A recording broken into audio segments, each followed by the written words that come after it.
Welcome to the Church Sound Podcast, part of the Repurpose Network, where kingdom culture, real life, and technology intersect. I'm your host, Prentice Thompson, and what we do, we talk to real people, pastors, leaders, engineers, tech people, manufacturers, worship leaders, all about church, technology, and provide solutions for a successful Sunday morning service. You ready? It's time to take a ride. Let's go.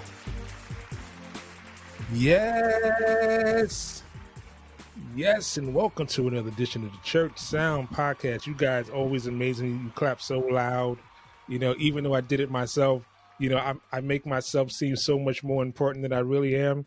But if you clapped along, or you smiled, or you smirked, or you did anything along those lines, I just want to say thank you. If you're tuning in, I just want to start off this one thing.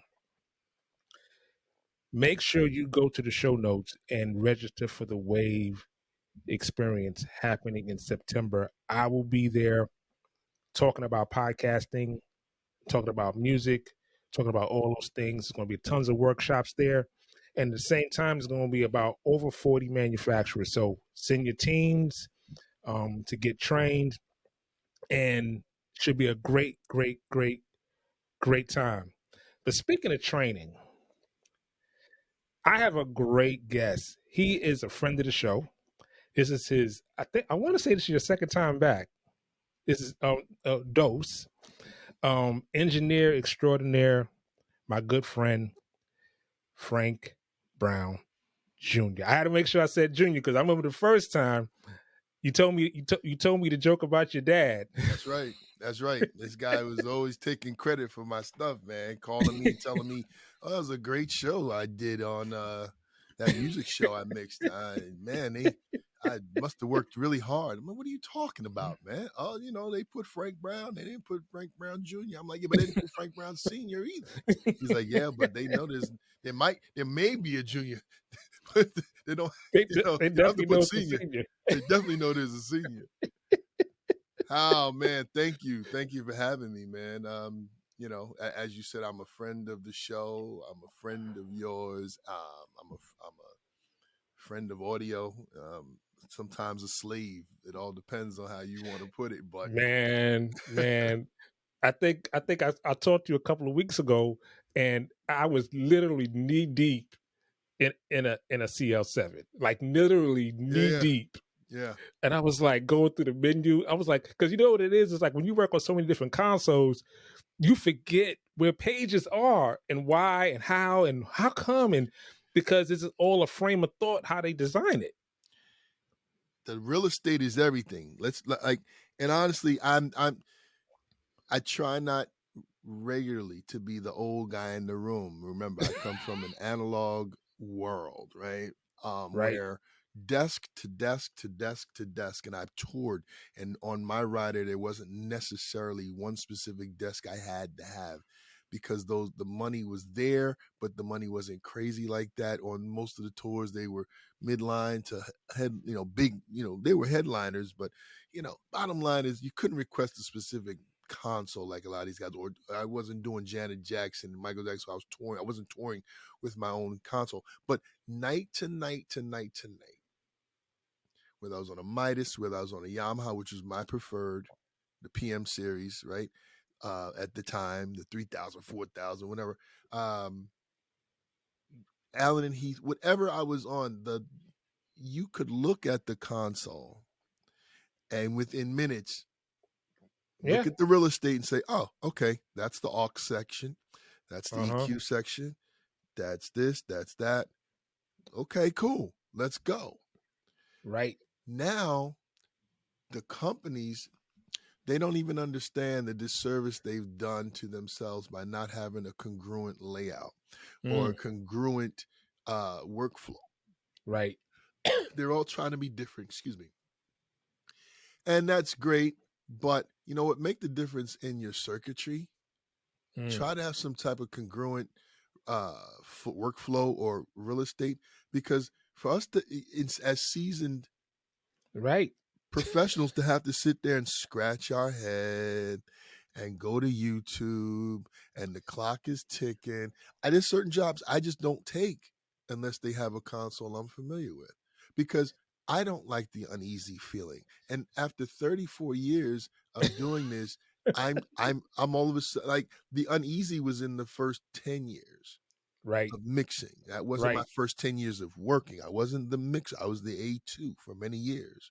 And to all of you out there who are listening, please understand, in order to sit behind one of these consoles, my mentor, Peter Carl, told me, in order to be a good, not great, a good A1, you have to be a better A2.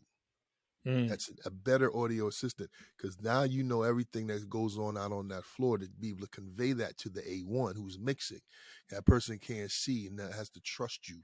So you have to be a better assistant than you are audio engineer. I tell people I'm still a better assistant than I am audio engineer because I just know so much more after Right. mixing, learning it as an A2. Now I know so much more. But it sucks, man. It does, because console to console to console, you're just like, I don't know what's going on. And routing, you know what routing was Oh on gosh. you know what routing was on a analog console? It Plug it was in the the knob. XLR to the back. That was it. I'm routing that signal out of this to where Right. I'm now plugging it in somewhere else. And it Right. didn't take forever.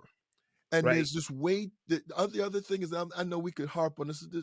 We won't even get to what we talked about, but the bigger, or what you called me to talk about, the bigger problem with the routing situation is that these consoles do so much. It's two things. They do so much that you'll never ever use. One, two, they do so much that now you get people, when you're doing things for video specifically, oh, you know what?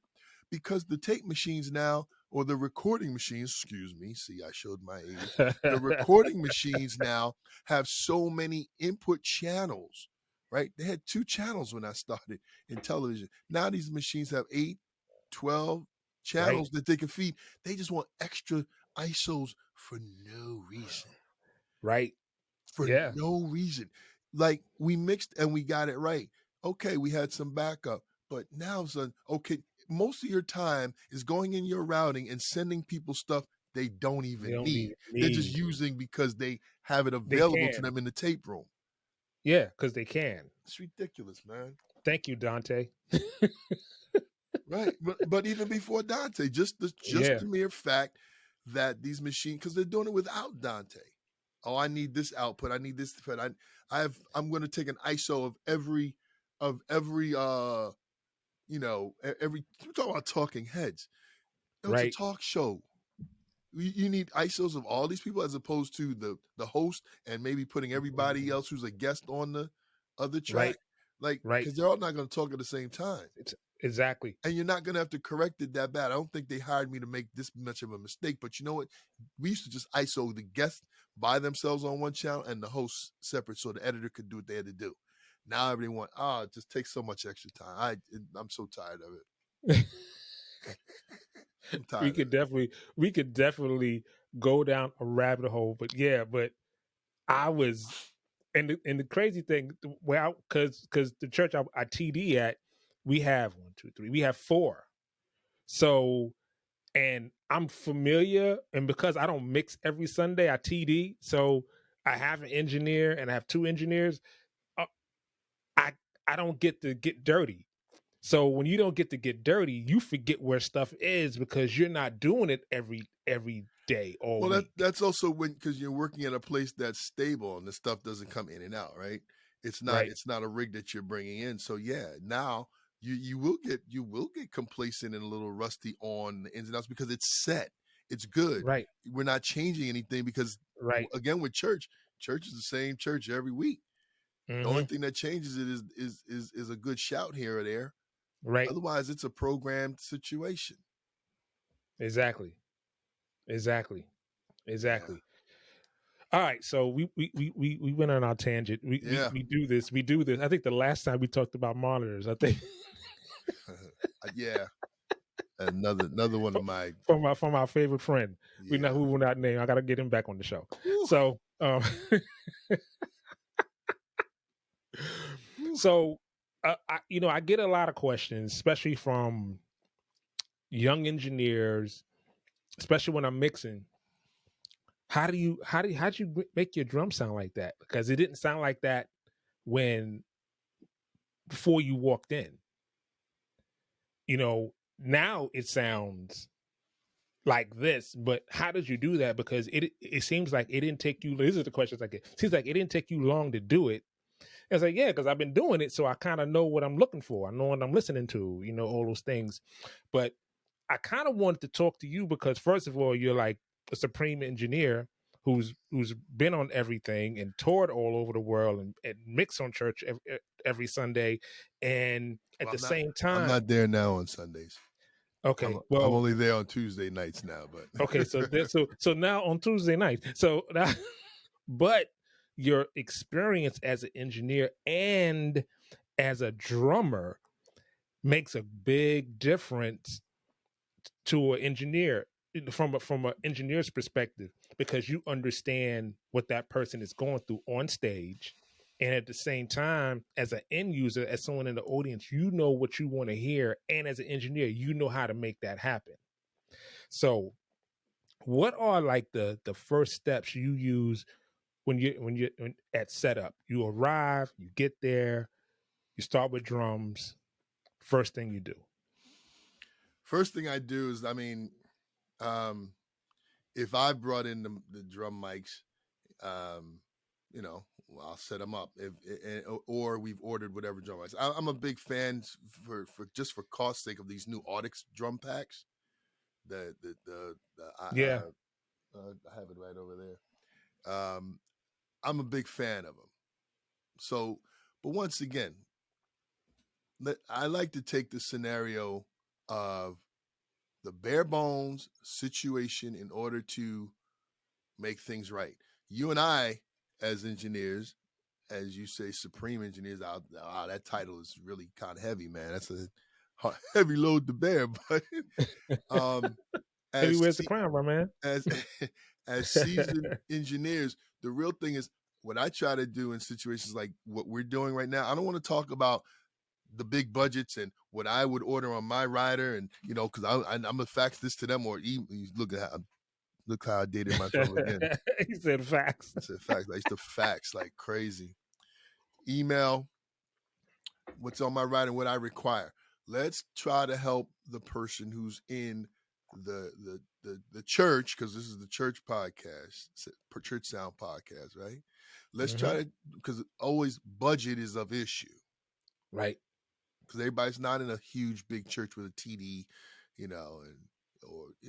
let's talk about how to make these drums sound better in a less favorable situation when it comes to finance, room, and everything else. Because when you have money or budget, and chances are you also have the mindset to make it work. Because we could dump the highest end drum pack in a church that doesn't have an engineer to make it sound good, and it doesn't matter. So it's not about budget, right?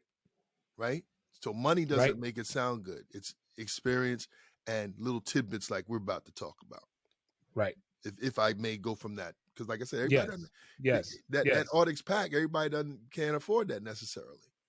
Okay, first and foremost, and once again, I am a drummer all my life.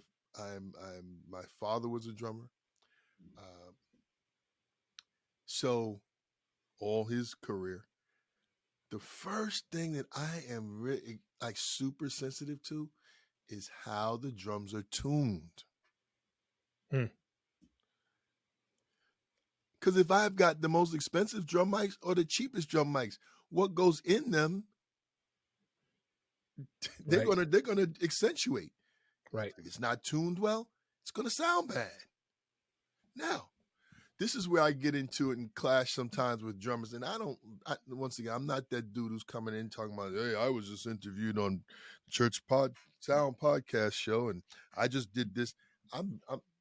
People know me, know I'm extra quiet when I walk in the room, so that people don't really truly know what my background is. Because often, especially the musicians, they just take you as the dumb sound guy, not the audio engineer, the sound guy who only On the knows sound soundboard. On the soundboard. on the soundboard, right? That is a console right here in front of me. Um, and that's all you do. And you couldn't possibly understand my instrument or let alone anybody else's instrument. All you know is what cables, microphones, speakers, soundboard. So I just let them go. And what I try to do first is talk to them about the tuning. And if they're bringing their own drum set, and I'm listening before we even open any faders, I'm saying, well, this room's going to need these drums to be tuned up a little bit. I know that's where you usually had them. And I give it time because another factor is weather. Remember, drums are wooden. Right. And then it's Out. types of wood. It's all on top types of that. wood. But I'm just dealing with wood and weather because we could go to you see now you get real deep. Okay, let's not go rabbit hole. Right. Let's talk. Because we'll never get out of this, right? It's just because it's deeper than people think. That's why that's why you have me on, right? So we could discuss this. Weather. If it came out of the rain, that means it probably has moisture in the drums, which is going to give it a rounder sound. Right. If it's come out of the heat, rounder sound. There's humidity. If it's come out of the cold, it's probably going to be a little sharper, meaning it's just going to sound with a little more, have more tightness. Right. Now there's drums that are specifically made in specific ways. My SJC, shout out to SJC Custom Drums. I've been endorsed by them since 2000. And it's one of, without being biased, and a lot of people say it's one of the best sounding drum sets they've heard because of what they taught me and what I was looking for in the drum set and before they made it. So what I try to do is listen to how they're tuned. If I need to go to the drummer and say, listen, do me how are you? I introduce myself. I'm Frank Brown. I'm the audio engineer for the day. Ba-da-dee-dee-da. Can you do me a favor? I know this may be what you're used to, but this room is dictating that you need to either have them tune up their drums a little higher than they may ordinarily have them, or maybe a little lower, depending upon what's going on. That's first and foremost. Second, people try to get into how worn the heads are or not. That's not a factor in a lot of cases you can change right away. So I try to remove that. Hey, yeah, your heads are beat to crap. Well, once again, if we're talking about the church that doesn't have money and on a Sunday the stores aren't necessarily open, they don't have time to change them, we got to work with what we have. What we got. Right. Okay. So what I'm trying to teach your viewers is what to do to work with what you have. Now, okay, if you can ask that person to tune them up a little bit or even tune them. Sometimes they're just not tuned. Now, past that, whatever drum mics you have, if at the very least, because we're talking about miking, if we can get just a kick, snare, and a hat, right? What's played the most is kick, snare, and a hat, because that's going to give us our foundation. You play toms in there, and if they're not mic'd, we'll hear the toms in the room somehow, unless it's just a huge room, and in which case, if it's a huge room, we needed more microphones. Once again, I'm talking bare bones. I'm going to try to get the kick mic as close to the head as possible if it's a cheaper lower end mic. If it's a decent mic, 421, I'm not 421, the Beta 52 or something like that, I'm gonna give it a little space between it. I'm also not, even if it's a recording situation. I mean, there's so many techniques where people are putting multiple microphones on, and sub kick is nice if you have one, but you know what? Bottom line is, let's try to make work what we have. Yeah. And the kick and the snare. I mean, I'm sorry. That's with the kick. With the snare, I'll be honest. I'm not a huge fan of double miking a snare.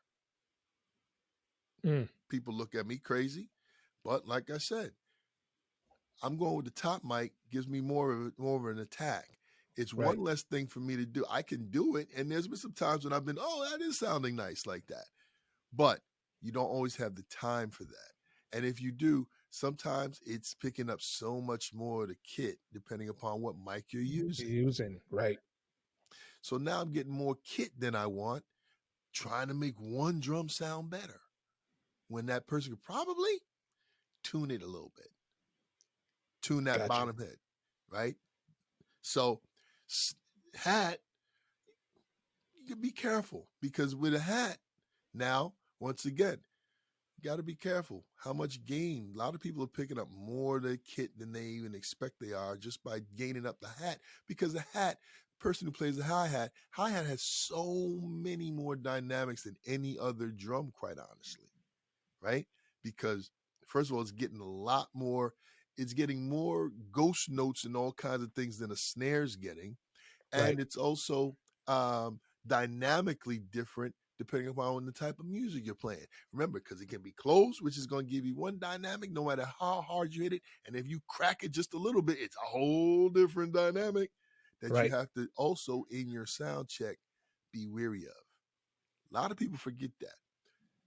You start getting into your sound check. Always, always ask the drummer to just play with that hat wide open for a second, right? Wide, not wide, but open as opposed to cut closed because that you start gaining it for that Right. closed when that sucker opens. Man, you got a problem. You could be Oh my! reaching. You're like, what happened?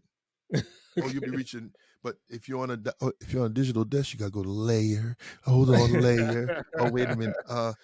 There's the Compressor. EQ. Song's over, bro. Song's over. I'm sorry, manufacturers. I'm not endorsed by none of you anyway. But Yamaha, if you want to holler at me, I love your consoles. Um, and I'll learn that one. But so that's my initial approach when I'm thinking of what's going on and I'm listening to the room because once again I'm used to going from room to room to room to room night after night. Well, I've got to change my approach and tune the entire system. But with drums, making them sound good, and that's the other thing is it's right now with the influx of drum cages that makes it a lot easier on people. They don't even understand because there's absorption in those cages. Right. As opposed to plexi that people were using initially with no absorption, just reflection, Mixing. A whole lot of it. which made you have to mix Work even. differently as well, Right. Yep. or how far away these microphones were. So that's my initial approach. Now let's get into gain staging this stuff, right? We touched on that a second ago with the hi-hat. So once again, staging your gain is, I can't emphasize enough. Without it, if you gain stage correctly, quite honestly, you don't really need compression and limiting. Now, you will have to keep your fingers on those faders, and as we Yeah. should. I tell people all the time, if you see an engineer sitting here like this during concert, as opposed to just like right here, at least right here, ready to grab something, that's the difference between your foot being near the brake in case of an accident or not. Exactly.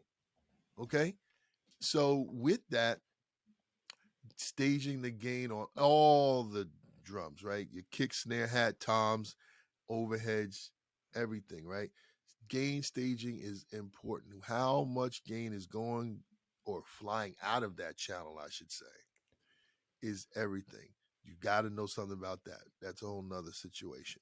So if you don't know about gain staging, please, I'm sure there's an episode on Yeah. here Yeah. I have an episode on gain staging. Yeah. about gain staging, or Yeah. go to YouTube or go back to school or call somebody because it will really save your life when it comes to feedback, when it comes to how hot things are just going to left and right, everything. It's so important. um then of course, EQing.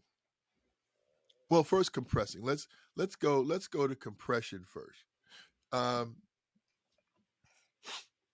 I try to put compression where it's really needed. Things that are going to give me some real issues, of course, that have Because the drummer should be playing dynamically anyway, right? Shouldn't be just one level of play. Even if it's one style of music, there's Still still dynamics different involved. levels. Right. Still dynamics involved. Still dynamics involved. Kick, I'm putting compression on. Because, it's funny. They say more compression on the kick gives it a little bit more punch. It depends. That's what I was gonna say. Some people live by that. Oh, I compress the crap out of it because it gives it more punch. I think that's true in a more of a studio situation. Now, I think the beater that you use, Yeah, the head that you use, definitely. the drum that you're using, and then the player is what really gives you the punch you're either looking for or not. Now, once again, you can dial in some compression and dial it a little in, heavy, and it will do that. But once again, that'll help you control your levels. That's what it's for. Toms, all toms, I'm throwing compression on, just a little. I just want to bounce a little bit.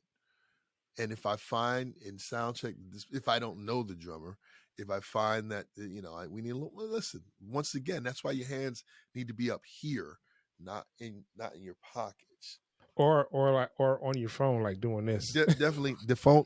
My phone's all the way over here, just even in an interview. You know what I mean? Because I mean that's another. Please don't get me started on telephone. And people and not either doing their jobs or doing their jobs. So now, once again, snare, kick, toms, I'm throwing compression on. Now, this is where it gets tricky. Gating. You really have to I think you have to be careful because once again, It's all about the player. It's all about the player. The player.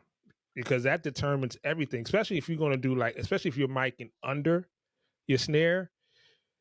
It depends on how that person, because he could be a ghost notey dude, and you're going to lose a whole lot. You'll lose it all. Right? Yeah. So if that's the case, you're going to lose all the nuances of that player. Then if say the dude's got like a paper foot, but he whack hard, then you have to figure out the nuances of how. Okay, so how, because this happened to me on a Sunday, and obviously on a Sunday when they changed drummers out. Right. So you're wait a minute. Right. But this is the thing you figure out. Your head is down because this happens every Sunday. You open it down, you open your bus channel, you looking at stuff, and then you start sound check. You go what the heck? Something's different. Right. No, it's another person up there. Now you have to adjust because it's the same song, it's the same keyboard player, it's the same bass player, it's the same singers, but the drummer changes the whole vibe on the presentation of the song. So everything, all the steps you're talking about should happen regardless if that drummer's the same, because you never know. Dude could had a gig Saturday night and he's sore.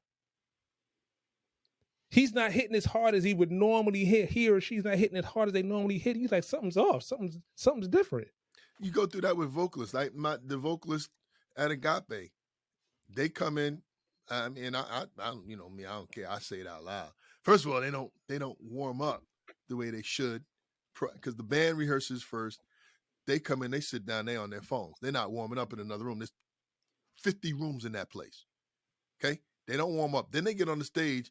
When they get on the stage to rehearse before we actually tape the service for Wednesday, we roll it back on Wednesday. We tape on Tuesday. I just sit back like this. You know why? Because I've gone through staging them and what is wrong? Why are they not singing the same? Oh, because they're just getting up there and warming up. And they're not singing because they want to save their voice because they got to do it all again for the taping. Right. I'm like, they're not helping you. Right. I need you to sing full out, but you know what? At least give me 75. But if you're not warmed up, you can't give me 75. I can't expect anything from you. So once again, luckily I know them pretty well. but that I had to learn that about them, right? Right. They're not warmed up. So it goes for the same thing with drums. With that, very minimal gating because, like you said, you kind of have a light foot. Now you're missing all these double things that this person's trying to do in a roll, in a nice fill, or the snare. Very rarely do I even gate the snare. Very rarely, because it's going to be played so much that, you know what, we just need needs it to there. be open. We need to keep it there. Toms, I'm throwing a little bit. Once again, if it's a drummer I know and I've learned, then I know where to do it. I know how that person's hitting. If it's not, I'm dialing them back. New drummer, I'm dialing them back a little bit because I don't know. Let me see where this person's going. So that's something you gotta be careful of. Jermaine Parrish is playing at Agape now. When he came in, Jermaine, great player, great guy, nice guy. But Jermaine, I don't know if he hits hard anywhere else, and I've seen him play before. This dude don't hit hard. He's right here. He's wrist all a day. wrist guy. He's wrist. Yeah, and it's fine. But drummers that we had there before him, yeah, we were gated up. We were everything because we know how they would hit. We had to open gates with him. We had to open them because it's not traveling the same. And he's in a cage, but the bottom line is it's just not the same. So like you said, it varies from drummer to drummer. So once again, engineers, you have to pay attention. Please put the phone down. Please pay attention to the room, and that's how you'll become a better engineer all the way around. The funny thing is, like you said, put the phone down. I had a show last week. Literally, I'm sitting in my studio and I saw an engineer like straight miss a cue because it was like this. Just straight miss a cue. Like, yeah, I'm looking at the stage. I don't see nothing. I see something, but I don't hear nothing. It just straight missed it because he had the phone. And I did a whole show on put down the phone. Oh, I wish you'd have called me on that one. Boy, there'd be some hurt feelings, and I challenge them all. Like, you're not you have no idea how I hate that. When I go to train audio, groups at wherever, churches, whatever, especially churches, because they come in with this idea that I'm coming and I'm going to do this for the glory of God, and yes, you are. So that means it has to be to a certain level of excellence or as best as you can get there. First thing I ask, and it's such a trick question. So how many of you, raise your hand by show of hands, how many of you are coming to do this because you also just want to make sure you come to church and want to participate in church every week? Every hand in the room. I said, so bottom line is you all can leave right now. What? Oh, gosh. They say, what? Just like you said. I said, because the bottom line is this. If you come here to help do this job or cameras or TD, or if you, whatever the case may be, you are not in the service. You are of the service. Of the service. You are not coming here to go to church. You are coming here to help facilitate the church service so that the Holy Spirit can be here uninterrupted. Right. You have a job to do. If the pastor tells you to join hands with the person next to you, you cannot touch their hands. Because what happened? Thought of that. Dude, that's why you talk to people. You're getting more knowledge than anybody else because you're talking to all these professionals who have all this information, right? Right? You can't touch, don't touch that hand. I've had people reach out to me while sitting behind 56 channels of console and want to hold my hand because the pastor told them to reach out. I've had that happen. I've had that happen. And I look at them, I say, I can't. Now they've got an attitude. Like, you can put your hand on my shoulder. No, don't touch me. No, don't. No. See, you're not getting it, Prentice. I said, let me sit up. I can leave. Okay, we get up and leave now. If that's what you've come, is this thing on? It's if you come here to go to church, you can get up and leave. And I'll explain why. You should see the faces. Oh, this man must not be of God. No, I am of God. Because you are here to facilitate what is the worship service for the people. If you want to be those people, this is not the job for you. For you, right? Security is not the job for you. Do you want to see a security guard like this, bow his head down, holding everybody's hand, praying? Not me. No way. So what's the difference? Because that person's of the service, not in the service. You want me in the service? There's plenty pews. You don't have to do a thing. But if you're here to serve, you're of the service, not in the service. So with that, you cannot hold people's hands, because what's going to happen is somebody's going to be, the Holy Spirit's going to jump on somebody while you're praying, holding these other people's hands, and your head's down praying. And you know what happens? Somebody got a song on their heart. Oh. Here's their microphone. Is this on? Waving it at you, tapping it. But your eyes are Here closed you are. and your head is down. You know, you have no use to you're us. in the service, not of the you're service. You're useless right now. You're useless. So I tell them, maybe you don't want to do this every week. You may want to get on a schedule. I tell this to whoever's the head of the ministry. You may want to create a schedule. Second and fourth Sundays may be your thing, or excuse me, first and third. I don't know. Right. But if you want to go to church, this ain't the job. You can't jump up and have no shout. You can't come there with a heavy heart. If you do, when the sermon shows up, then you sit back and you listen or whatever. But if the shout begins, and I've had stuff on my heart when I've been in church, when I've been playing in church, or when I want to run around myself and praise God, say thank you for bringing me through. Right. Because we'll praise him even in the bad times. That's right. But guess what? If you're there to support him, you can't be in the service, because now you're ruining the Holy Spirit. If that's the way the church service, and we all know churches, there is no real program. Like it right. could go a different way. Mm-hmm. However God wants it to go. Right. You gotta be paying attention now. Gotta be paying attention. So phone's down. Hand, don't touch me. Don't even touch. If I gotta run up and take care of something, I take off running, you're gonna be thinking, oh, my hand was just on his shoulder. What, did I do something wrong? Right. No, I had to go do something. Right. Don't touch me. Don't even come near this stuff, because if something go wrong, can I plug in my phone? How many people can I plug my phone in back there? Please. Oh gosh. See, see, the shout goes right there.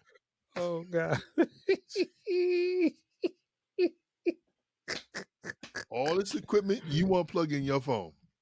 Oh gosh. And you want to interrupt me during praise and worship to ask me, while this music's playing, can you plug in your phone? Because our praise dance ministry is next, and this is the one. This is the one. So, do you have blah blah blah by such and such artist? Because they think you're a DJ. Yes. They really think you're a DJ. Yes. Y'all, right, so y'all came unprepared. Okay. I could find it on YouTube. That's the other one. Can you find it on YouTube? What? It's gonna play the commercial. Commercial. Yeah, don't you know there's a commercial that's gonna play? We can go down the stuff that we run through. is nonsensical. And it amazes me because I often want to say to them, "Do I come to your job and interrupt you? This is 20s of thousands of dollars worth of equipment that you've never seen before, Right. and you have the gall to come up here and interrupt me for anything? That's crazy." Because never mind. I'm not gonna get into who they wouldn't do that to. Huh. Yes. I'm not gonna get into who they wouldn't do that to. Right. I'm gonna leave it there. Right. Yeah. So let me ask you this one last question before we get out of here. Mm-hmm. So as you're setting up your drums, how are you setting up the other instruments around it, thinking of the drummer in mind? Well, drummers usually like to be next to the bass player, right? Because what is my right foot? My right foot is nothing but a bass guitar at the end of the day. Playing the bass drum, hopefully locking in with the bass guitarist. I know all bass guitarists like to hear that because it's the truth. Otherwise, we're playing against you, and that often bothers us both. So I'm trying to get the bass player next to the drummer as close as possible. These days, because of different non-conventional setups, I often do not want the drummer center stage behind the lead vocalist. I like the drummer far left or far right. That helps us with our vocals, right? Yes. Right.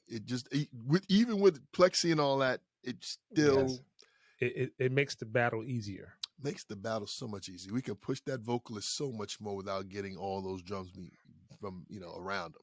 And with the influx of ears, that helps as well. But suppose you're not, even though still drums are an acoustic instrument, let's get them further left, further right, just not behind your lead vocalist.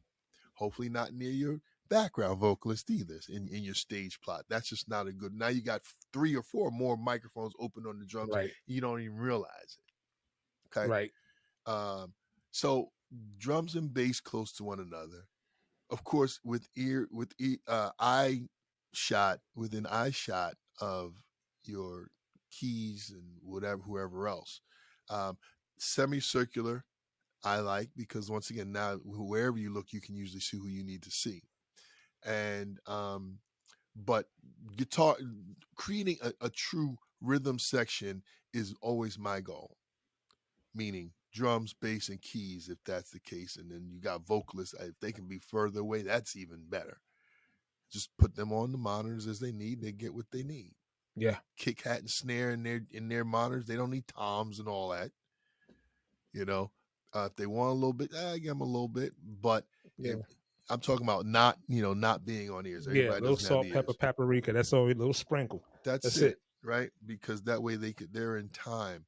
Of course, everybody's using some type of sequencer. So, of course, they got to have that because depending upon what's on that sequencer, whether it's background vocals, whether it's percussion, whether it's strings, auxiliary stuff, you want that in those monitors. But really kind of creating as much isolation. Big key. Between drums and bass, drums and your vocals. Bass, depending upon, of course, I also try not to have the bass cabinet too close to the drums. Why? Because now you're getting a low end rumble. Yeah. Right. Yep. So on the other side of the bass player is better, but of course the bass player wants it near him or her. So of course, whatever bass you want, drums, you can get that in your monitor, in your ears, a little bit in your sub, and go from there. But once again, even now, let's also talk about a little bit on directional, how these microphones should be placed on these drums, right? I like, once again, I still love microphones on actual stands versus microphones on the drums. Right. And I prefer that really in the studio. I prefer it live too, but of course it's not always, you always don't have the real estate. Hardware. Yeah. Well, you might have the hardware, not the real estate on the floor. Real estate. Right. So what happens now is you place these drums mics on the rims, and that's good. But once again, if that drum is not tuned correctly, there's gonna be some rumble, some rattle. Drummers, what is that noise? I've had to ask the guys. Oh, yeah, there's a nut inside the drum that's still. Oh, right. Yeah. So how Yeah. long you gonna live with that in there? You're not gonna take that out and put it. Okay, so I'm hearing this after effect of a rumbling nut inside the drum on the lower head. We hear all these things that they think that they can get by with, and it kind of stinks. So you got to be careful of that, right? But where we're placing microphones, once again, you got two. I try to put the butts together on the tom so that they're facing opposite way, so I don't pick up one tom with the other mic and the other tom with the other mic. Floor tom, I try to place it outside of if there's a, well, these guys have such stacks now with the cymbals. It's like hard getting any isolation with that. But if it's facing down a little close to that floor tom At head, least you can get the whack on it. we'll get the whack on it. We'll hear the note, Right. right? We'll hear the note. Snare. Once again, there's not many places to put a snare mic if you've got toms. Especially if you got another 6-inch tom, it gets tight. But of course, if you can have 90-degree XLR females, that's always help, right? That gives you a little less Definitely length comes on in them, handy, right? Yeah, and you get a lot more room out of it. Get a little more room, and especially if you just go to simple 57, right? That's a shorty, it's a shorter mic, Mm-hmm. and it's going to give you what you need. It's going to give you the tonality that you're looking for, the signal. And then hat. I try to place the hat. Some people like to put it on the closer inside towards the tom. I don't like that. Give it further out. Once again, gives it a little isolation, or just underneath. You'll still get the same attack underneath. And it often, depending upon what's going on, because some people, especially now with the bigger tours, they're putting more stuff over that hi-hat. They need auxiliary electronics. Right. They got pads over there. They got all kinds of stuff. It's a whole nother set. So they got a smaller snare. Right. So if you mic the hi-hat underneath, you'd be surprised at what you're gonna get. That digital age I keep telling y'all about. Y'all better we better go back to this. Oh gosh. I was like, gosh, okay, we figured that out. See, this couldn't start by itself. Ah! Never did it ever start, rewind, or anything by itself. It just sat there like they say, people, guns don't kill people, people kill people. Well, you can leave this right on this. Right. It ain't going to do nothing. Those of you who are listening, he put up a cassette.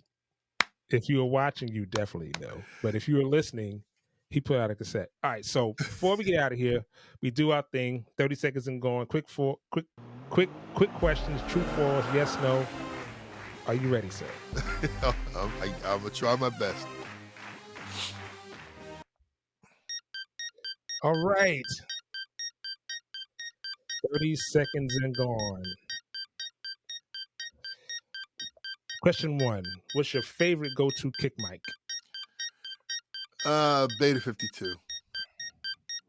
Question 2. Name your top 3 drummers. My dad, Frank Brown Sr., Dave Weckl, and Omar Hakeem. Oh, good choice. I already know the answer. I don't know why I even wrote this down. Pick your favorite console manufacturer. Yamaha, call me. Yamaha, call you. As a drummer, what was your stick size you like to use? 5. Actually, it's the Dave Weckl Evolutions. They're like a 5A, I think. Okay, 5A. Okay. Yeah, it's actually the Weckl Evolutions. A lot of people don't know about it. What an incredible stick. Last question, number 5.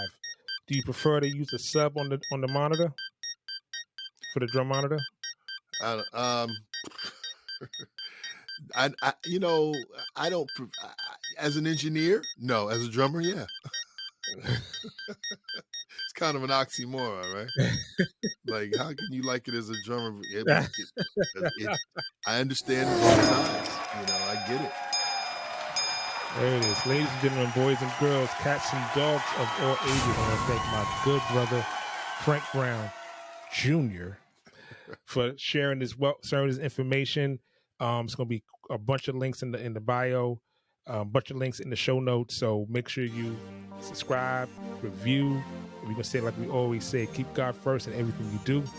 We'll see you next time on the Church Sound Podcast.